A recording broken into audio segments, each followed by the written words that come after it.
Hello students, welcome to 10 class 98। हम लोग पढ़े सुगम गणित भाग 3 कक्षा 8 के लिए। अभी हम लोग पढ़े चैप्टर 11 चतुर्भुजों को समझना। पिछले क्लास में हम चैप्टर प्रश्नमाला 11A का 14 नंबर क्वेश्चन तक सॉल्व कर चुके थे। आज हम 15 से लेकर ख़त्म करेंगे 19 तक। तो चलिए 15वां क्वेश्चन देखते हैं। समानांतर चतुर्भुज की दो आसन भुजाओं में 7:8 का अनुपात है और उसका परिमाप दिया हुआ है। परिमाप का मतलब होता है चारों तरफ घेरा। आसन भुजाएं आपको बताएं किसको कहते हैं, जो एक दूसरे से लगा हुआ हो। जैसे AD और DC, ये दोनों आसन भुजाएं होंगे। DA और DC आसन भुजाएं। CD और CB आसन भुजाएं हैं। BA और BC आसन भुजाएं हैं। और ये बता ही दिए। और सम्मुख भुजा के बारे में जानते हैं कि AB के सम्मुख CD और AD के सम्मुख BC। तो आसन भुजाएं यानी AD और DC। तो माना समानांतर चतुर्भुज ABCD के दो आसन भुजाएं क्रमशः 7x और 8x है। तो AD बराबर हो जाएगा, मान लेते हैं 7x है, और DC बराबर 8x। तो AD बराबर कितना हो जाएगा? AD बराबर 7x। AD अच्छा, यहाँ AD बराबर, यहाँ परमेय है, परमेय समानांतर चतुर्भुज की सम्मुख भुजाएं बराबर होती है। समानांतर चतुर्भुज की सम्मुख भुजाएं आपस में बराबर होती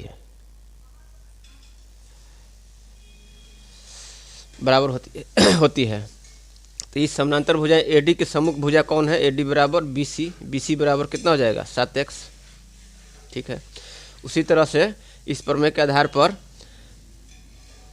DC बराबर कितना हो जाएगा? DC बराबर AB। AB बराबर हो जाएगा, DC बराबर कितना है? 8x। तो सभी भुजाएं हमको प्राप्त हो गया। परिमाप कितना हो जाएगा? परिमाप उसका कितना हो जाएगा? AD plus DC plus AB CB या BC कहिए, BC प्लस इसको क्या कहें? AB। AD बराबर कितना है? 7x प्लस DC बराबर है 8x प्लस BC बराबर है 7x प्लस AB बराबर है 8x। परिमाप मतलब होता है चारों तरफ का घेरा का कितना लंबाई है, परिमाप हो गया।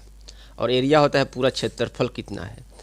तो इसको जोड़ देंगे, कितना हो जाएगा? 7 8 15 दूनी 30x। परिमाप बराबर दिया हुआ है 600 सेंटीमीटर। परिमाप दिया हुआ है 600 सेंटीमीटर। तो x बराबर कितना हो जाएगा? 600 बटा में 30। ये कट जाएगा 20 बार, 20 बार में कट जाएगा। तो x बराबर आ गया 20। तो इस तरह से x का मान निकाल लिए। अब कह रहा है कि सभी भुजाओं की लंबाई ज्ञात करना है। तो AD बराबर कितना है? AD बराबर है 7x। तो 7 गुना में 20, ये हो गया 20 7 140 सेंटीमीटर। AD बराबर हो गया। इसके बाद BC बराबर भी है, BC बराबर भी 7x है, ये भी हो जाएगा 140 सेंटीमीटर। और DC बराबर है 8x।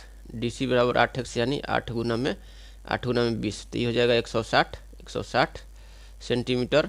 और बच गया AB बराबर हो जाएगा, ये भी हो गया 8x यानी 160 सेंटीमीटर। तो इस तरह से हम लोग चारों भुजाएं ज्ञात कर लिए। यही हमारा आंसर हो जाएगा। 15 हो गया। 16 नंबर क्वेश्चन देखते हैं।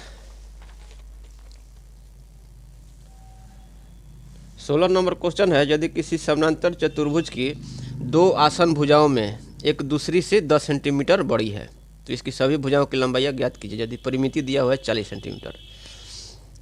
आसन भुजाएं मतलब कि AD और DC ये आसन भुजाएं हैं। तो मान लेते हैं कि समानांतर चतुर्भुज की एक आसन भुजा AD जो है ये 1 सेंटीमीटर है, ये 1 सेंटीमीटर है। तो प्रश्न से दूसरी आसन भुजा क्या है? कह रहा है कि दूसरी जो है दूसरी से 10 सेंटीमीटर बड़ी है। तो DC बराबर हो जाएगा x प्लस 10, ये हो जाएगा x प्लस 10। अब चूंकि परमेय है, समानांतर चतुर्भुज की सम्मुख भुजाएं बराबर होती है, तो AD बराबर क्या हो जाएगा BC। BC बराबर क्या हो जाएगा x, एक AD बराबर x माने हैं। उसी तरह DC बराबर होगा AB बराबर कितना है x + 10।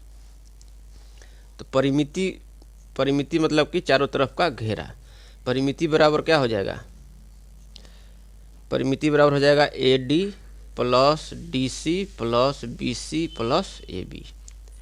ये दिया हुआ है कितना 40 सेंटीमीटर दिया हुआ है क्वेश्चन में, यहाँ पर परिमिति 40 सेंटीमीटर दिया हुआ है। तो AD बराबर क्या है x माने हैं, DC बराबर x + 10 और BC बराबर क्या है x है, AB बराबर x + 10।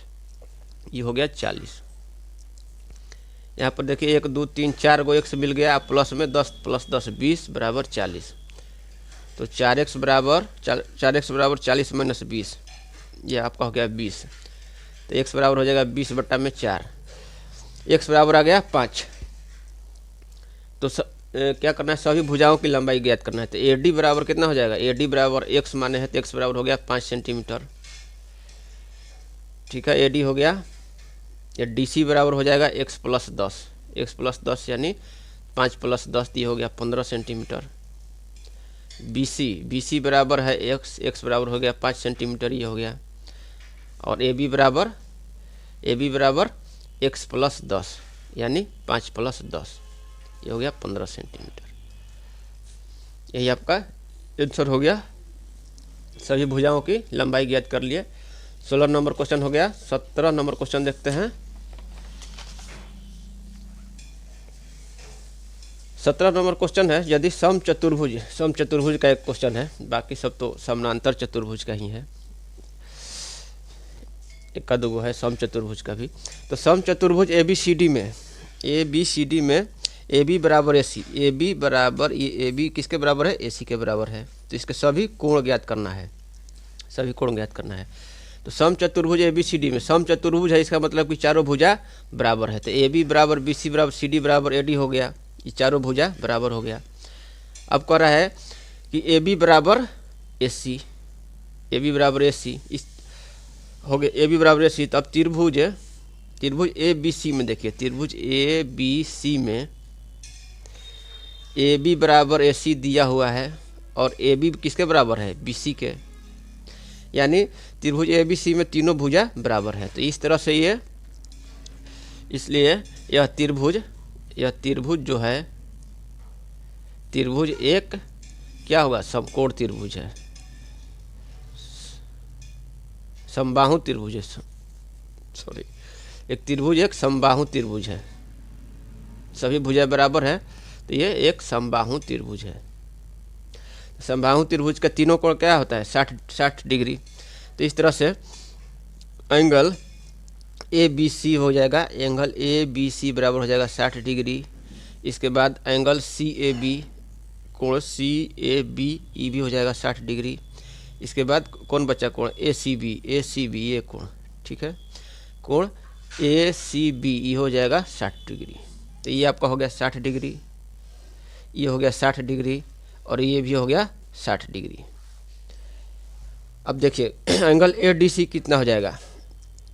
अभी समचतुर्भुज है, अच्छा समचतुर्भुज है, तो समचतुर्भुज है। तो अब यहाँ पर देखिए AB और DC क्या है, समानांतर रेखा है और इसको एक रेखा काट रही है AC। तो एकांतर कोण जो है, ये एकांतर कोण, इसका एकांतर कोण ये वाला एकांतर कोण और इसका एकांतर कोण ये बराबर होगा। तो यहाँ पर लिखेंगे एंगल कितना है BAC बराबर हो जाएगा, इस एंगल के बराबर कौन होगा, एंगल ये एंगल होगा, एंगल DCA, ये एंगल कितना हो जाएगा, इसके 60 डिग्री, क्योंकि ये हो जाएगा एकांतर कोण के, एकांतर कोण है, एकांतर कोण ये हो जाएगा, एकांतर कोण के चलते दोनों बराबर हो जाएगा। ये भी मिल गया, ये एंगल मिल गया 60 डिग्री, ठीक है। और इसी तरह इस एंगल का एकांतर कोण, इस एंगल का angle AC B, angle A C B का एकांतर कोण कौन होगा? Angle D A C. Angle D A C ये भी हो जाएगा, इसके ये भी हो जाएगा 60 डिग्री, ये भी हो जाएगा 60 डिग्री। किसके चलते? तो एकांतर कोण है, एकांतर कोण है। ये मिल गया, ये एंगल मिल गया, ये एंगल भी मिल गया। तो त्रिभुज, अब देखिए त्रिभुज ए डी सी में दिखाई दे रहा है, त्रिभुज ए डी सी में, ए डी सी में ये त्रिभुज के तीनों कोणों का योग कितना होता है? 180 डिग्री। त्रिभुज के कोण एंगल लिखेंगे D A C, D A C, D A C plus angle D C A, D C A और plus angle A D C, angle A D C बराबर कितना होगा? त्रिभुज के तीनों कोणों का योग 180 डिग्री होता है। यहाँ लिख देंगे त्रिभुज के तीनों कोणों का योग, तीनों कोणों का योग 180 डिग्री होता है। उस आधार पर त्रिभुज ए डी सी में, त्रिभुज ए डी सी में तीनों एंगल का जोड़ 180 डिग्री। अब देखिए यहाँ पर है कोण डी ए सी, कोण डी ए सी कितना है? यहाँ पर देखिए कोण डी ए सी हो गया, इस यहाँ से 60 डिग्री हो गया, प्लस कोण डी सी ए, यहाँ भी कोण डी सी ए 60 डिग्री हो गया, और प्लस ये बच्चा कोण ए डी सी, कोण ए डी सी बराबर कितना हो जाएगा? 180 डिग्री। तो इस तरह से कोण ए डी सी बराबर कितना हो जाएगा? 180 माइनस 60 दूनी 120, 120 बराबर 60 डिग्री। तो हमको क्या निकालना है कि इसके सभी कोण ज्ञात करना है। तो इस तरह से कोण ए डी सी मिल गया, ए डी सी मिल गया 60 डिग्री। अब कोण इसी तरह कोण ए बी सी भी कितना है?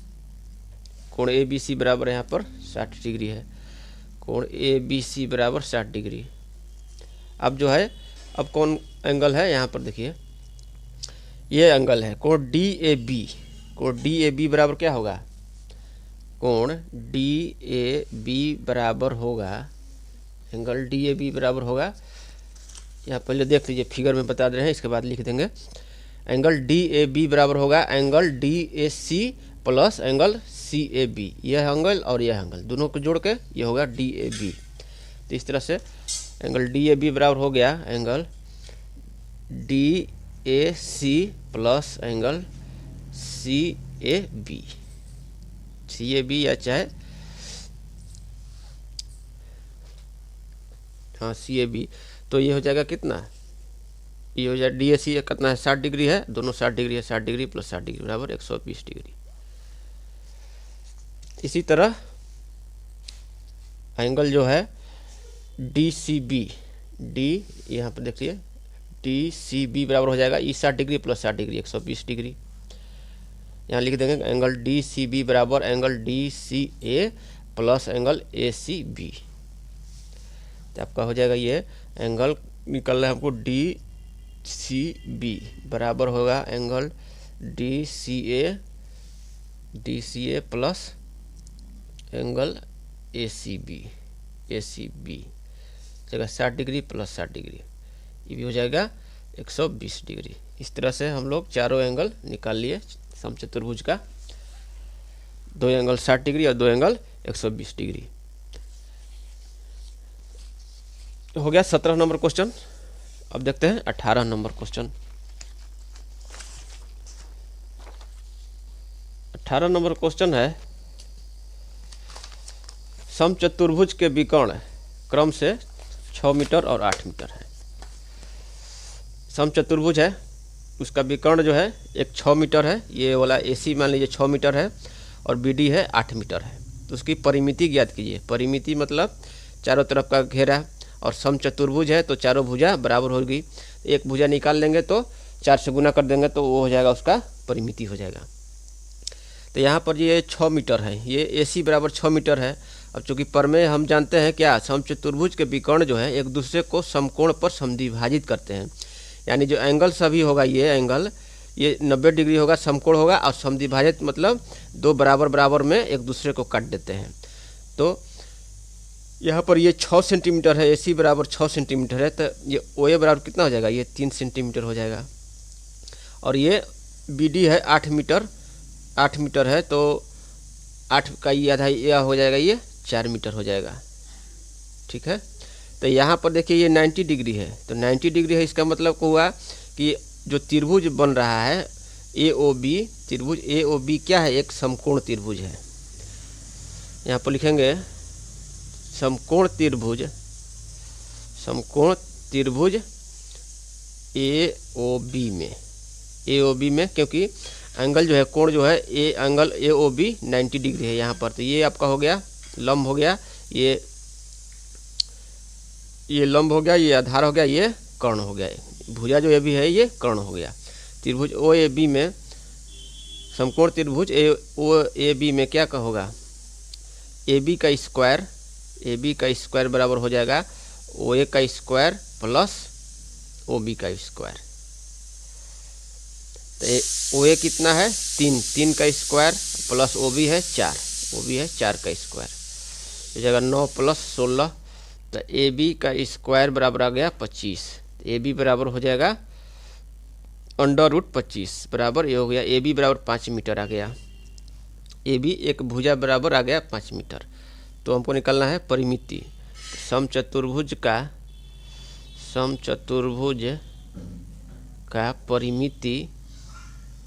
परिमिति बराबर क्या हो जाएगा, 4 गुना एक भुजा, क्योंकि चारों भुजा समचतुर्भुज ही है, तो चारों भुजा बराबर नहीं होगा, तो 4 गुना हो जाएगा, 4 गुना 5 बराबर हो जाएगा 20 मीटर। यही आंसर हो जाएगा 20 मीटर। 18 नंबर क्वेश्चन होगा, लास्ट क्वेश्चन देखते हैं। 11 चैप्टर 11A का लास्ट क्वेश्चन है। समचतुर्भुज की परिमिति दिया है 68 मीटर। समचतुर्भुज है यानी चारों भुजा बराबर है और इसके एक विकर्ण की लंबाई 16 मीटर दिया है। मान लीजिए AC जो है 16 मीटर, तो दूसरे विकर्ण की लंबाई ज्ञात करना है। तो समचतुर्भुज की परिमिति हो गया 68 मीटर। तो समचतुर्भुज की एक भुजा बराबर कितना हो जाएगा, एक भुजा बराबर हो जाएगा परिमिति बट्टा में 4, परिमिति बट्टा में 4। तो 68 बट्टा में 4 करेंगे तो हो जाएगा 17 चौका 68, 17 मीटर जो है। AB की लंबाई हो गया 17 मीटर, ये हो गया 17 मीटर। और ये इस विकर्ण के माने हैं लंबाई जो है, इस विकर्ण की लंबाई है 16 मीटर। तो अभी हम में पढ़े हैं पिछले क्वेश्चन में, समचतुर्भुज के जो विकर्ण होते हैं एक दूसरे को समकोण पर समद्विभाजित करते हैं। यानी यदि ये समकोण, ये एंगल हो गया समकोण, और ये यदि 16 मीटर है तो ये समद्विभाजित करते हैं, मतलब बराबर बराबर भागों में बांटते हैं। ये सही, ये वाला माने हैं, ठीक है। ये वाला जो है ये इसको 16 मीटर माने हैं, AC बराबर 16 मीटर, तो ये समद्विभाजित कर दिया तो ये कितना हो गया, ये हो गया 8 मीटर। ये पूरा है 16 मीटर और ये हो गया 8 मीटर। आपका ये OA बराबर हो गया 8 मीटर। तो अब देखिए, अब ये हो जाएगा समकोण त्रिभुज। समकोण त्रिभुज हो जाएगा क्योंकि एक एंगल 90 डिग्री है, तो लिखेंगे समकोण त्रिभुज, समकोण त्रिभुज OAB में ये हो जाएगा कर्ण, ये हो जाएगा लंब, ये हो जाएगा आधार। OB क्या हो जाएगा, AB का स्क्वायर बराबर हो जाएगा OA का स्क्वायर प्लस OB का स्क्वायर, पाइथागोरस प्रमेय के अनुसार। तो ये हो गया आपका। तो हमको निकालना है OB निकालना है, तब इस विकर्ण का पूरा हम निकालेंगे ना, मान निकाल सकते हैं। तो OB का स्क्वायर बराबर हो जाएगा AB का स्क्वायर माइनस OA का स्क्वायर। ये आपका हो जाएगा कितना, 17 का स्क्वायर माइनस 8 का स्क्वायर, 17 17 289 माइनस 64, घटा देंगे तो बच जाएगा 225। यानी OB बराबर हो जाएगा √225 बराबर कितना हो गया, 15 मीटर में है मीटर। OB बराबर आ गया 15 मीटर, OB बराबर हो गया 15 मीटर, OB बराबर आ गया 15 मीटर। अब चूंकि प्रमेय के अनुसार कि समचतुर्भुज के विकर्ण एक दूसरे को समकोण पर समद्विभाजित करते हैं, तब BD बराबर कितना हो जाएगा, BD बराबर हो जाएगा 2 गुना OB, 2 गुना OB बराबर 2 गुना 15 मीटर बराबर 30 मीटर, यही आंसर हो जाएगा। तो ठीक है, इस तरह से हम लोग जो है प्रश्नमाला 11 का सभी क्वेश्चन सॉल्व कर लिए। प्रश्नमाला 11 का 19 नंबर तक का क्वेश्चन सॉल्व कर लिए। अब अगले क्लास में आयत के गुणधर्म पढ़ेंगे। तब तक के लिए धन्यवाद।